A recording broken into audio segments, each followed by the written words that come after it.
Usapang totoo, walang preno. You under vlogcaster, real talk lang, walang plastikan.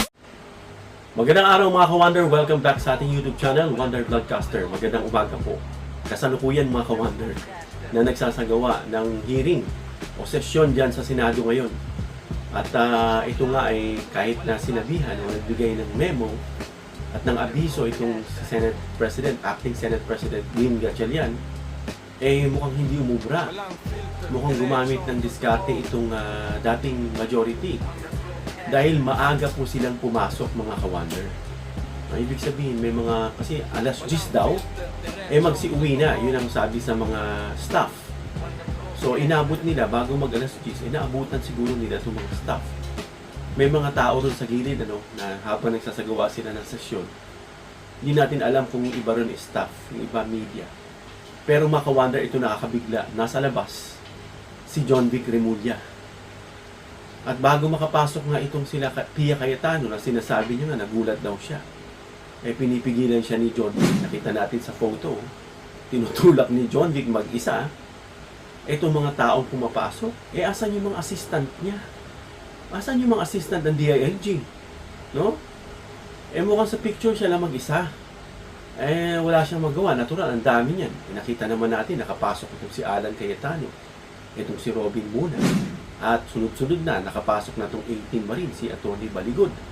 At may kita mo dyan si Pia Cayetano, akbay pa itong dalawang Marines. Na talagang tatawanan sila, na talagang madrama masyado. Gusto yatang mag-artista. Sabi ni John Vic, hindi yan official, parang gano'n. Hindi yan kinikilala na sesyon. Dahil ngayon, nag-adjourn nga. Kahapon, nagkaroon ng adjournment, sinadie, at ang balik sa June 27 pa. Sabi nga nila, this is a Senate. Sabi nila, kalayaan. Itong bansa natin, democratic. Palagay ko, kapag nakikita natin ng ganyan na nagkakagulo, ewan ko anong stand ni PBBM. Dahil sabi niya nga, bumalik sa trabaho. At maaring makialam ang Korte Suprema rito. Dahil na nakikita na may constitutional crisis na tila may mga stand-off na nangyayari, at walang nagbibigayan. Hindi nila in-honor nga itong nangyari kahapon na may bago ng liderato, may bago ng mga pamunuan. Sabi nga ni Marcoleta, pakinggan daw itong pagdinig. Papakinggan naman. No? Bakit hindi sila pumasok at inaantay at didinggin naman yan pagdating ng June 27? Gusto nila ngayon na at talagang pinilit nila habang absent sila ng 3 araw. Ngayon na nagpupumilit sila. Basahin niyo yung mga comment section, galit na galit sa kanila, buwisit na buwisit. Of course, may mga DDS dyan at tagapagtanggol nila. No? Kaya nga eto, hindi kinikilala at wala nagawa. Itong DILG, actually hindi DILG dyan, hinian ni Sen. Win Gatchalian ng assistance to preserve the orderliness dito sa loob ng Senado, pero wala nga nagawa at brinaso siya. At yung ibang media na sa labas gustong makapasok, pero ito ay pinipigilan ni Sec. John Vic dahil yun ang utos sa kanya. Pero dapat may mga police, mga ka-Wonder, at talagang hindi sila pinapasok. Ba't nakapasok itong mga to? No? At pumasok ng maaga. Ewan ko kung baka late dumating si John Vic, at maaga pumasok itong mga to. Ayan, nagsasagawa sila ng session at dinidinig nga itong 18 Marites Marines. At yun pa rin ang dinidinig nila. No, at didinggin naman, ginawa pa nga silang member ng Blue Ribbon para lahat may boses. Tila, isip ng taong bayan, may mga nakikita tayong folks, ito'y diskarte lang para solo nila at sila naman daw ang makapaglabas na makabanti sila sa ginawa kahapon. No, na parang na one way sila, but it is according to the rules na nakalagay dyan sa rules ng Senate. No? Nasabi ni Bia 13 is not 12 is not 13. Pero nakalimutan nila na itong si Cheese lumipat. Itong si Bato nagtatago, fugitive from justice, at hindi nga makakadalo. Hindi nga alam kung nasa ibang bansa o nasa Pilipinas, kaya hindi niya pinaalam. So mga ngapa? Kaya sabi nga nila, depende yan sa mga senador. Inaantay nga sila 3 araw para makapag-meeting at kapag-usap. Hindi dumarating. Kaya ito na. Ang ginawa ngayon, naging majority sila, nagkaroon sila ng quorum, pumunta si Cheese at yun. Dineclare na vacant lahat ng position which is according to the rulings of the Senate. Kaya ngayon mga ka-wonder, ayan, kawawa naman to si John Vic, nakapasok sila.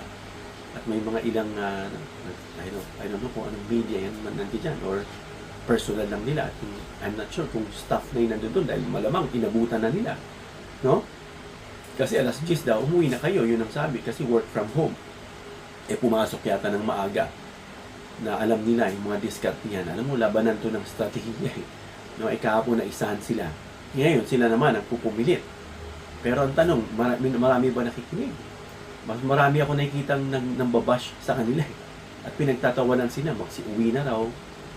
At hindi yan official na session dahil nga nag-motion na ng adjournment si DA at ang balik sa 27 na sabay nga sa sona ng Pangulo at saka sa second session nitong 20th Congress dyan sa Kamara. Sabay-sabay yung tatlo. Bakit sila pumunta at gusto nilang magsagawa nitong meeting ng hearing dito sa 18 Marines at nandyan nga si Baligot. So yun yung kaganapan ngayon mga ka-wonder. Abangan natin susunod na yung balita nga natin na papasok, kukontrolin nyo yung Senado, padlock. Hindi natin alam kung matutuloy talaga yan o totoo yan. Kasi yan yung kumakalat. O nagbago ng plano, o hindi natin alam. Kasi tayo yan nakukuha lang ng scoop o ng hint doon sa mga nagbibigay sa atin ng info na rinilig natin. So yan mga ka-wonder. Abangan natin ang susunod kung ano magiging hakbang ng majority ngayon. Itong sila Win Gatchalian. At anong masasabi sa interview dyan kay John Vic mamaya. Antayin natin. Hanggang dito lang tayo mga ka-wonder. Comment down below your opinion para may aksyonan at mabasa.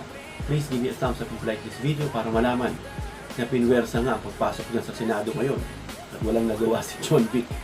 Please share this video para malaman nila yung tungkol dito na nagkakaroon nga ng sesyon sa Senado ngayon kahit na adjourn si DA at June 27 pang balik. Please subscribe, hit the notification bell icon and choose all bilang suporta sa aming mga content creators. Hanggang sa muli mga ka-wonder. God bless.